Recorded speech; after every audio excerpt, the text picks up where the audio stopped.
Ini jadwal yang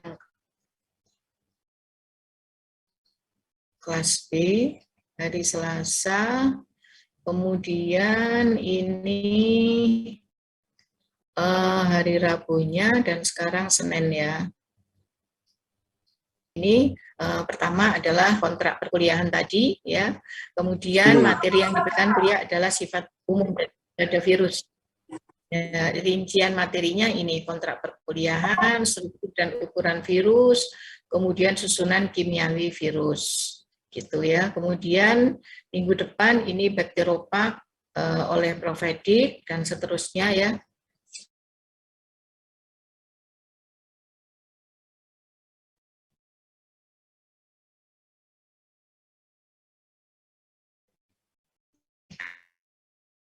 Saya ya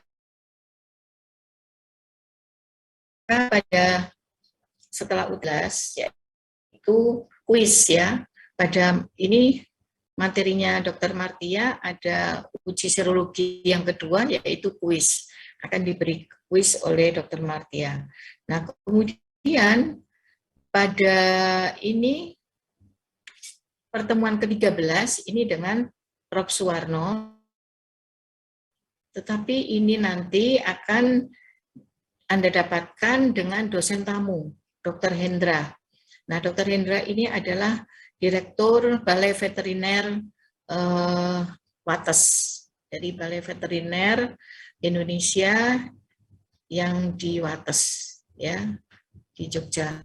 Ini direkturnya akan memberikan dia ahlinya molekuler dan bioinformatika, akan memberikan perkuliahan tentang molekuler virologi. Nah, ini ya. Jadi itu yang sesuai dengan Dr. Hendra bisa gitu. Nah, Dr. Hendra bisanya kapan? Tapi mungkin saya jadwal sekitar September nanti gitu. Ya. Ada kuliah tamu, kemudian jadwal ini tetap berlangsung dengan Prof. Suwarno. Itu makanya karena sama molekuler virologi, maka untuk perkuliahan tanggal 21 ini tetap dengan Prof. Suwarno, tetapi pada bulan September itu dengan Dr. Hendra. Biasanya kalau kuliah tamu ini supaya masing-masing kelas itu bisa bergabung, biasanya saya gunakan hari Sabtu, ya, dan juga Dr. Hendra bisanya juga hari Sabtu. Kalau hari Sabtu kan semua kelas bisa mengikuti, begitu ya. Nah, kalau hari-hari yang lain itu semua sudah punya jadwal sesuai dengan materi kuliah yang diambil, kan begitu. Ya. Nah, kemudian yang terakhir pertemuan tanggal 28 November ya, itu tugas terstruktur.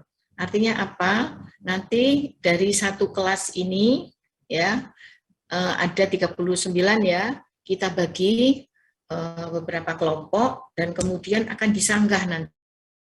Masing-masing kelompok itu nanti akan presentasi dan nantinya akan disanggah oleh kelompok-kelompok yang lain. Jadi berdebat di situ ya. Nah, saat berdebat itu pun juga ada nilai. Nah, nilainya adalah individual.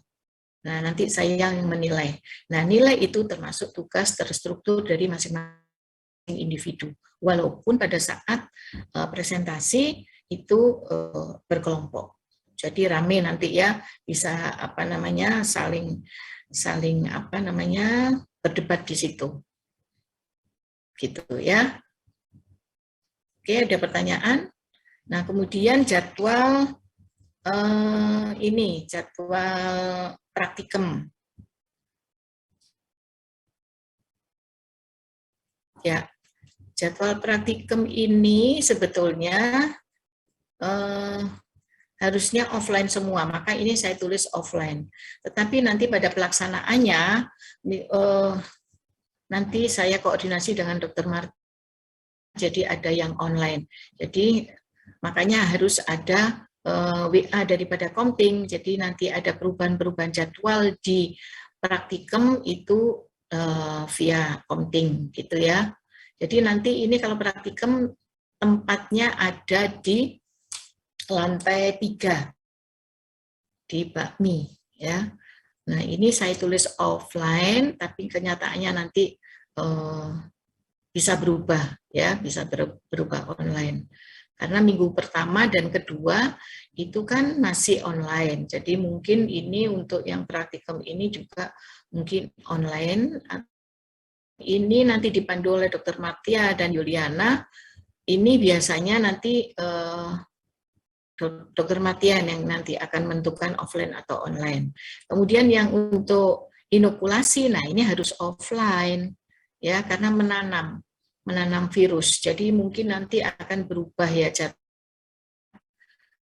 Jadi mungkin untuk menanam virusnya ini saya ganti pada minggu ke-5, ke-6, ke-7, ke-8, namanya 4 minggu. Nah, untuk 4 minggu ini juga nanti bergabungan dengan kelas-kelas yang lain, begitu. Jadi misalnya ini kelompok D, kelas D, maka kelompok 1 ini berapa orang, gitu ya. Itu pada hari ini. Nanti gabungan juga dengan kelas-kelas lain. Jadi nanti pada saat praktikum itu ada 5 kelas F. Nah, masing-masing kelas itu tergantung kelompok 1 B, kelompok 1A, kelompok 1C, kelompok 1D. Nah, itu nanti akan bergabung sesuai dengan jadwal. Maka untuk ini akan diinfokan pada hari berikutnya. Begitu ya. Ya. Kemudian untuk praktikum itu dilaksanakan pada setiap hari Selasa. Setiap hari Selasa jam 1 sampai jam berapa ini? Jam 4 ya. Gitu. Karena mahasiswanya banyak, jadi nanti pelaksanaannya juga di shift gitu, shift pertama, shift kedua kayak begitu. Ya, nanti kita atur lagi. Jadi intinya ini nanti yang diberikan adalah tissue culture ya, kultur sel. Jadi bagaimana menanam virus. Jadi penanaman virus itu bisa dilakukan pada kultur jaringan, pada TAB, telur ayam berembrio ya. Kemudian setelah Anda tanam, maka Anda ini apa namanya identifikasi ya. Kalau menanam itu istilahnya diisolasi, ditanam. Kemudian bagaimana Anda bisa tahu kalau itu tumbuh virusnya. Nah, itu dilakukan deteksi pertumbuhan virus dengan uji HA dan HI begitu. Ya, nanti dijelaskan pada saat praktikum. Nah, ini ada kelompok-kelompok ya melihat daripada virus. Nah, nantinya uji HA itu apa, uji HI itu apa, maka akan diterangkan pada perkuliahan yang ini, jadwal kuliah yang ini.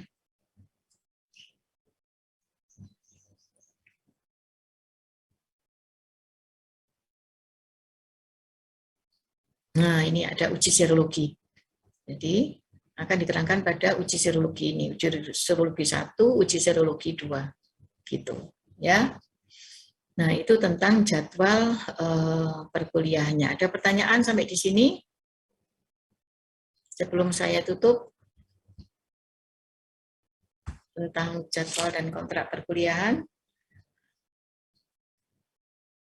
Ya, ini yang hadir 37 ya. Harusnya berapa, Anissa? 39 ya? Ya, kalau di cyber ada 39, kalau di grup WhatsApp ada 38, Dok. Oh, begitu. 38, oh, berarti mungkin ada satu yang nggak jadi ikut atau gimana ya. Nah, kalau yang hadir ini adalah 37. Kalau 38, yang satunya saya. Gitu ya? Ya, oke. Lanjut ya. Saya share screen apa itu virus.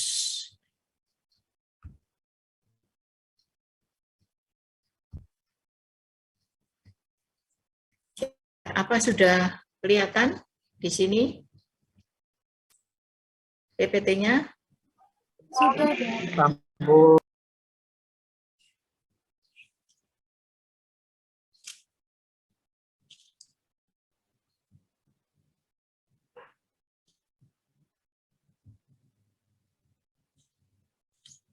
Ya, kelihatan ya. Baik. Apa itu virus? Jadi ini mempunyai sifat. Sifat umum virus itu apa sebetulnya? Jadi virus ini adalah suatu mikroorganisme penyebab infeksi yang dapat melalui ultravilter. Gitu. Ya. Kemudian bersifat intraseluler obligat parasit dan hanya dapat berkembang biak dalam sel yang hidup. Jadi artinya bahwa obligat parasit, virus ini tidak bisa hidup dengan media. Jadi dia hidupnya nempel.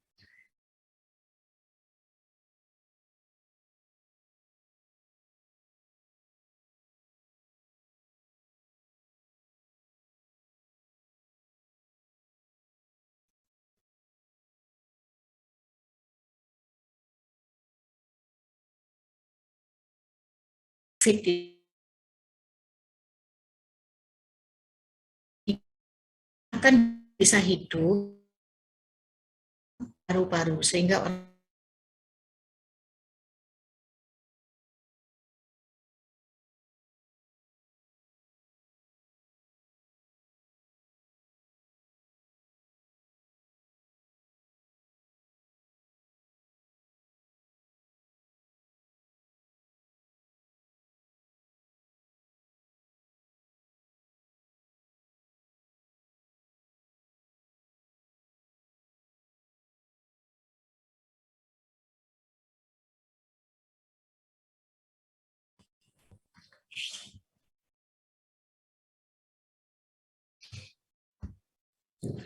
ini sinyalnya tidak bagus ya.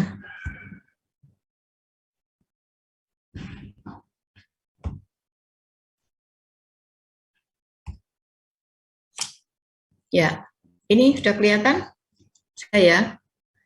Sudah, Dok. Ya, jadi intraseluler obligat parasit dia nempel untuk hidupnya, dia itu kan melakukan metabolisme di dalam organ yang masih hidup. Jadi kayak COVID itu, predileksi daripada virus itu menyerang paru-paru, ya sehingga paru-parunya akan rusak. Nah, kalau paru-paru itu rusak, maka orang itu akan sesak nafas. Nah, kalau sesak nafas artinya itu apa yang terjadi? Ya, kalau virusnya itu ganas, maka itu akan bisa menyebabkan kematian daripada orang itu. Jadi kayak COVID yang Delta, selain Delta itu kan ganas banget, ya. Begitu itu menyerang manusia, menyerang paru-parunya, maka rusak itu paru-parunya. Karena apa? Selnya akan dirusak oleh virus itu. Kenapa dirusak? Karena dia melakukan metabolisme itu nunut, ya, nunut di sel-sel paru itu tadi. Kumpulan sel adalah jaringan, kumpulan jaringan adalah organ. Sehingga yang dirusak itu adalah organ. Kalau organnya sudah dirusak, maka orang ini bernafas dengan menggunakan organ paru, ya. Artinya apa? Kalau tidak ketulungan ya wassalam, sudah mati. Nah, seperti itu. Jadi intinya virus itu seperti itu. Intraseluler obligat parasit. Intra itu ada di dalam sel, maka dia akan merusak obligat parasit. Jadi dia akan merusak sel-sel, ya, sehingga disebut sebagai parasit, obligat parasit. Nah, itu ciri daripada virus. Nah, kemudian, perbedaan dengan organ lain ini apa? Perbedaan virus dengan mikroorganisme lain, bahwa partikel virus ini lengkap mengandung satu jenis asam nukleat. Dan ini sebagai genom yang terbungkus dalam selubung protein untuk melindungi asam nukleat virus terhadap pengaruh luar dan mempermudah perlekatan atau penetrasi virus pada sel yang peka. Seperti itu. Sehingga kalau virus itu menyerang masing-masing organ, itu tergantung organ yang peka. Organ yang peka itu yang mana? Sehingga itu dikatakan bahwa virus ini mempunyai predileksi yang berbeda-beda tergantung daripada organ yang dihinggapi, seperti itu. Ya. Jadi mempunyai ciri khas dari genom.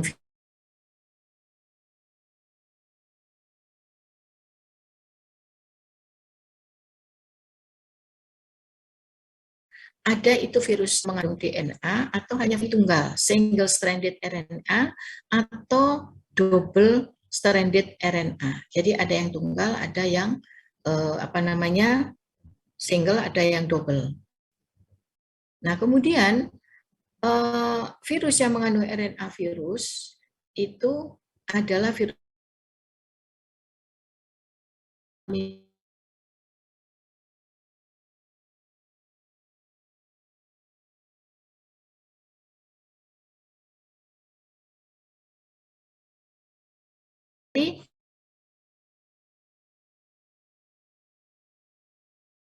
kemudian virus tidak mempunyai aktivitas metabolisme, sehingga hidupnya nompleng, tidak mempunyai sistem enzim untuk hidup yang bebas dan berkembang biak, tidak punya apa-apa dia.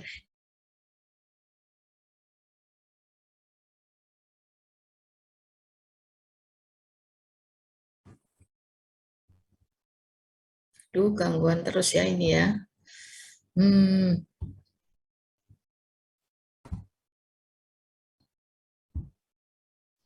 Ya, dia juga tidak mempunyai ribosom. Ya, kemudian tidak peka ya berkembang dengan unsur genetik pada asam nukleatnya dengan cara biosintesis. Jadi tidak dengan cara pembelahan, tetapi dengan cara biosintesis. Terhadap antibiotik, ya karena dia tidak melakukan metabolisme sendiri, karena organel-organel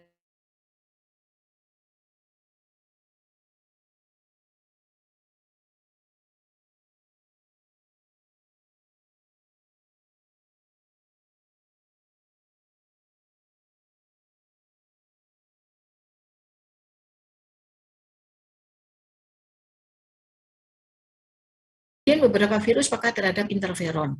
Nah, nanti interferon itu akan dijelaskan pada perkuliahan berikutnya oleh Prof. Edik, nanti dijelaskan interferon itu apa. Kemudian struktur dan ukuran virus. Nah, ukuran virus, partikel virus ya, ini sering disebut virion. Ini mengandung asam nukleat pada inti pusatnya yang dikelilingi oleh selubung protein. Nah, selubung protein itu namanya kapsid. Nah, ada lagi istilah viroid. Viroid adalah molekul RNA yang tidak berselubung protein. Banyak ditemukan pada tanaman. Kemudian ada virion. Jadi partikel protein yang infeksius mempunyai ciri-ciri seperti mutasi yang terkait dengan genom asam nukleat. Contohnya adalah agent Scrapie. Jadi ini beda lagi. Ada macam-macam istilah, viroid, ada prion. Nah, itu mempunyai tahu. Kemudian nukleokapsid. Apa itu asam nukleat dengan kapsidnya? Kapsid. Nah, kapsid sendiri itu apa? Kapsid terdiri dari kapsomer, ya. Nah, kemudian beberapa virus mempunyai amplop, di mana amplop itu mengandung lipid, ada karbohidrat, ada protein yang spesifik, dan beberapa mempunyai aktivitas enzim. Nah, itu. Jadi artinya virus itu mempunyai ciri-ciri tersendiri. Kemudian ukurannya berapa ya? Satu virus adalah massa, yaitu massanya adalah Dalton, ya, dengan berat molekul asam nukleatnya adalah Dalton. Misalnya asam nukleat dari virion dengan penambahan fenol, bisa dengan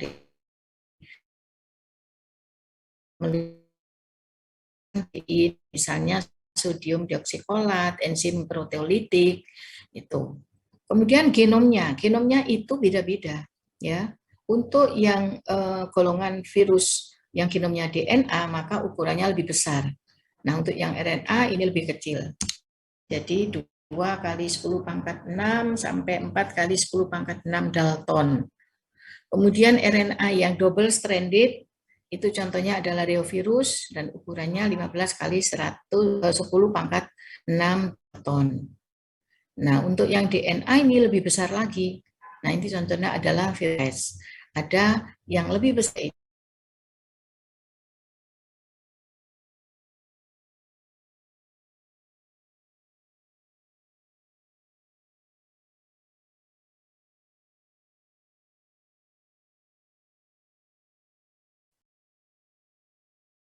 mikro nanometer, ya. Jadi, nah maka satuannya adalah Armstrong. Nah, keterangannya 1 mm sama dengan 1000 mikrometer. 1 mikrometer adalah nanometer, 1000 nanometer. Dan 1 nanometer adalah 10 Armstrong. Nah, bagaimana cara mengukur partikel virus? Yaitu bisa dengan cara penyaringan atau filtrasi. Tapi ini seringkali tidak tepat, sehingga untuk mengukur panjang virus atau satuannya yaitu dengan mikroskop elektron. Gitu. Nah, bagaimana susunan kimiawinya? Susunan kimiawinya adalah asam nukleat. Asam nukleat virus ini mempunyai fungsi mengatur informasi genetik untuk replikasi virus. Kemudian ada unit dasar berupa nukleotida. Jadi isinya adalah nitrogen basa, gula dari 5 atom C, dan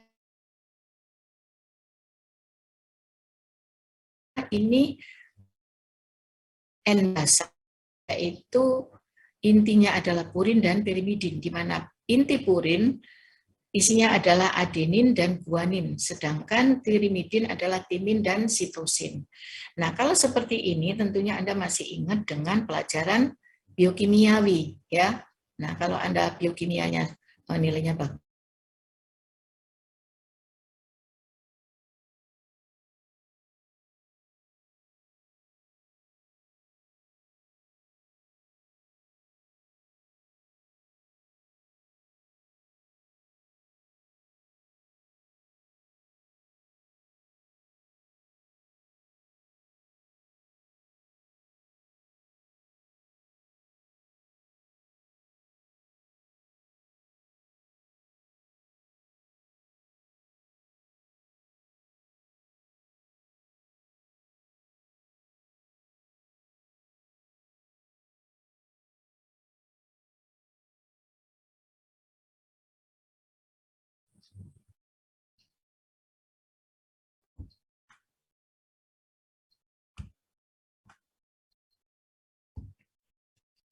Ya, ini adalah bentuk daripada struktur daripada virus, ya, susunan kimianya. Jadi ini ada pasangan ATGC, ya. Kemudian ini juga berpasang-pasangan.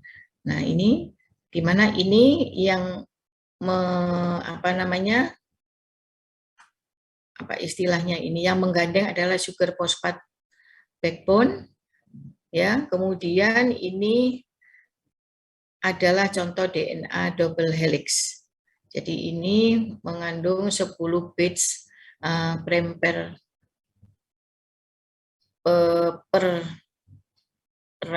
per tumnya.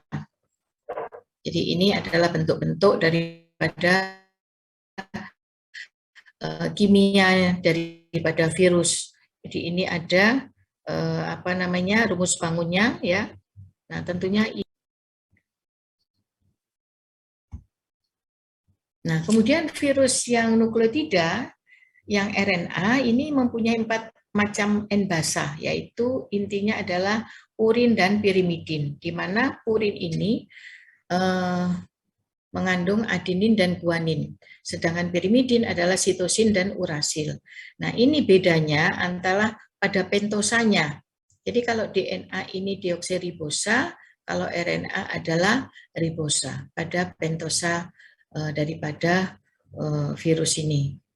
Beda antara DNA dan RNA. Nah, kalau yang RNA ini kan pirimidinnya sitosin dan urasil. Sedangkan pada virus DNA, ya, kalau DNA itu adalah pirimidinnya adalah timin dan sitosin. Sedangkan purinnya sama, yaitu adenin dan guanin. Sedangkan yang ini adalah adenin dan guanin, yang beda adalah sitosin dan urasil.